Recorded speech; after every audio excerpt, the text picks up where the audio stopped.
na campanha, a gente tratou de um tema que era super delicado, né? Tratar da privatização da Sabesp. Mas como assim vai privatizar a Sabesp? A Sabesp é uma empresa boa. É, verdade. E ela pode ser ainda melhor. E nós encaramos isso. Mas por quê? Pela sensação que a gente não ia conseguir, primeiro, cumprir as metas da universalização do saneamento. Outra coisa, se a gente não faz isso, a gente ia perder a Sabesp. Por uma razão. Cada município tinha um contrato-programa com a Sabesp. Ao final de cada contrato, aquele município era obrigado a licitar um novo operador de saneamento. Ou a constituir a sua autarquia própria. Ele não ia poder mais prorrogar aqueles contratos. Qual é o problema? Perda de mercado. A licitação pode ser vencida pela Sabesp ou pode não ser vencida pela Sabesp. Um sistema de saneamento é tão mais eficiente quanto mais infraestrutura compartilhada nós tivermos. Ora, a água que é consumida na cidade de São Paulo não é produzida na cidade de São Paulo. O esgoto da cidade de São Paulo, em grande medida, não é tratado na cidade de São Paulo. E quanto mais compartilhamento de infraestrutura a gente tiver, melhor. Então a gente precisava estruturar um modelo que garantisse, entre outras coisas, um investimento cruzado. Nos 371 municípios alcançados pela Sabesp, 11 municípios são superavitários e geram receita. Os outros 360 são deficitários. E a gente consegue manter a tarifa num patamar baixo por causa desse subsídio cruzado. Então, manter essa arquitetura, manter o mercado era importante. E a forma de fazer isso era numa operação de capitalização. Além disso, tem outra coisa. A Sabesp não alcançava as pessoas nos núcleos informais consolidados. Não alcançava as pessoas nas favelas. Não alcançava as pessoas nas palafitas. Isso não estava previsto no contrato. Não alcançava as pessoas nas áreas rurais. Agora, todas essas pessoas estão no contrato, estão dentro do contrato. E aí, para tornar isso possível, eu falava, nós vamos fazer isso em 1 ano e meio. Todo mundo dizia, impossível fazer isso em 1 ano e meio. A adesão dos municípios é voluntária, você vai ter que convencer todos os prefeitos. Nós fizemos reunião com todos os prefeitos, em 2 oportunidades. No final da fase 0, quando a gente definiu a modelagem, e depois quando a gente definiu o anexo que tratava do investimento de cada município. A gente precisava convencer o parlamento. Opa, reunião com todos os parlamentares. E eu estou vendo vários aqui que me ajudaram. Estou vendo o Altair, estou vendo o Gerson Pessoa, que agora é o nosso prefeito de Osasco. Estou vendo o Carlos César, o nosso líder do PL. Esses caras, estou vendo o Bruno Zambelli aqui, que está na minha frente. Esses caras acreditaram na gente.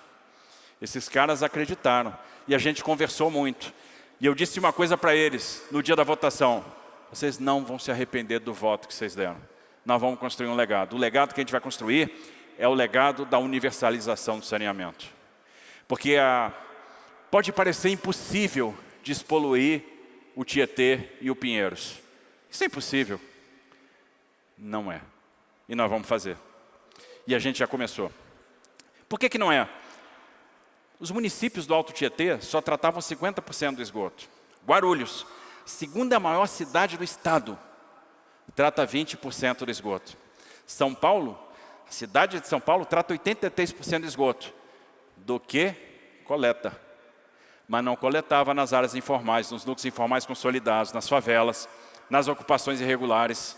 Na bucha, a gente deve tratar pouco mais de 60% do esgoto. Opa, então tem um grande caminho pela frente. Como é que você responde a esse caminho? Investimento. O contrato da Sabesp é um contrato de 260 bilhões de reais. Nós vamos investir até 2029, 70 bilhões de reais. E as pessoas podem perguntar, bom, mas já tem 1 ano que essa privatização foi feita, está funcionando? Então eu vou dar alguns números que poucas pessoas também sabem, foram apresentadas no último balanço da Sabesp. Sabesp em 1 ano fez 410 mil ligações de água potável. Isso significa 410 mil famílias, 1.300.000 pessoas que não tinham água potável e que agora têm. Em 1 ano, a Sabesp fez 529 mil ligações de esgoto. 529 mil residências que não tinham coleta de esgoto. E esse esgoto não era tratado, agora é. Isso significa tratar 5 bilhões de litros de esgoto a mais por mês. Temos um desafio grande ainda. São 63 bilhões de litros de esgoto por mês que são despejados em natura sem tratamento. Mas até o final do ano, nós vamos estar tratando 10 bilhões de litros de esgoto por mês. Guarulhos, que tratava 20% do esgoto, vai chegar no final deste ano tratando 45% do esgoto. Em 2029, a carga orgânica no Tietê vai cair alguma coisa em torno de 54%. Então a gente vai caminhar firme na direção da universalização do saneamento nesses municípios. E criamos um programa para pensar nos outros. Como ficam os outros 274 municípios? Daí nós criamos o Universaliza, onde a gente agrupa os municípios por bacia para fazer também a universalização e para pensar numa coisa importante, resiliência hídrica. Eu não sei se vocês sabem, mas o estado de São Paulo hoje é o estado que mais concentra investimento em economia do conhecimento. É o estado que mais tem investimento, por exemplo, em data center. Por quê? Porque a gente tem oferta de energia e oferta de água. Fundamentalmente as duas coisas. A competição por uso múltiplo de água vai subir muito. Competição do uso residencial com o uso industrial, o uso do agronegócio. O que a gente está fazendo? Está se preparando para isso. Como é que a gente não vai permitir que falte água lá na região metropolitana de Campinas? Construindo a barragem de Pedreira e a barragem de Duas Pontes. Armazenando mais 85 bilhões de litros de água. E é esse investimento que a gente está fazendo. Estamos investindo lá quase mais de 1 bi 300 mais ou menos nessas duas barragens. Mais toda a estrutura de adução, mais toda a estrutura de distribuição, a estrutura de tratamento.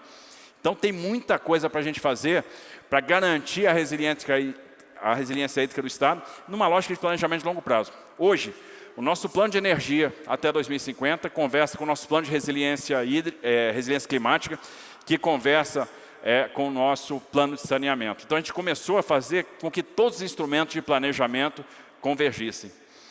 Uma preocupação que nós tínhamos, e aí a sofisticação no modelo da Sabesp, puxa, a regulação é por base de ativo, você está fazendo investimento, a base de ativo cresce, a tarifa vai subir. Opa, não vai. A gente criou um amortecedor, um fundo de apoio à universalização. Então a gente coloca 100% do dividendo do Estado para garantir uma tarifa mais baixa, para segurar a tarifa. Então eu não destruo o valor do privado, alinho o meu incentivo, que ele quer o resultado positivo, eu também quero. Eu também estou interessado no resultado, só que o meu resultado é transferido para o cidadão. É a única empresa do Brasil, é a única empresa talvez do mundo, que tem alguma coisa de capital do Estado, onde o cidadão participa do resultado.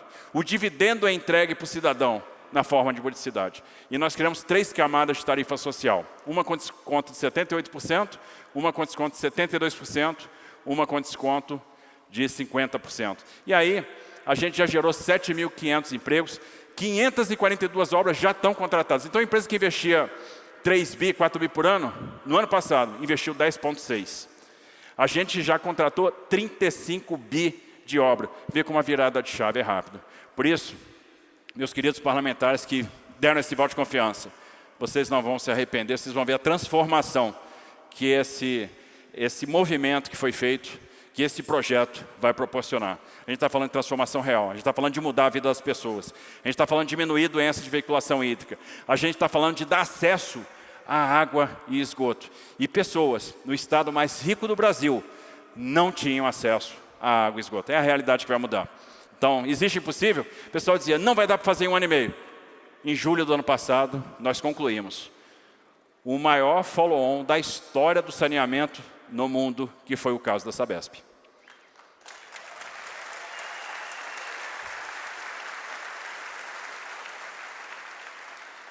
Viram que a gente não é de não acreditar no impossível, né? De acreditar no impossível, olha, não vai dar, não vai dar, não vai dar. A pergunta é, por que não? Por que não fazer? Nós vamos fazer, nós vamos conseguir, nós vamos resolver.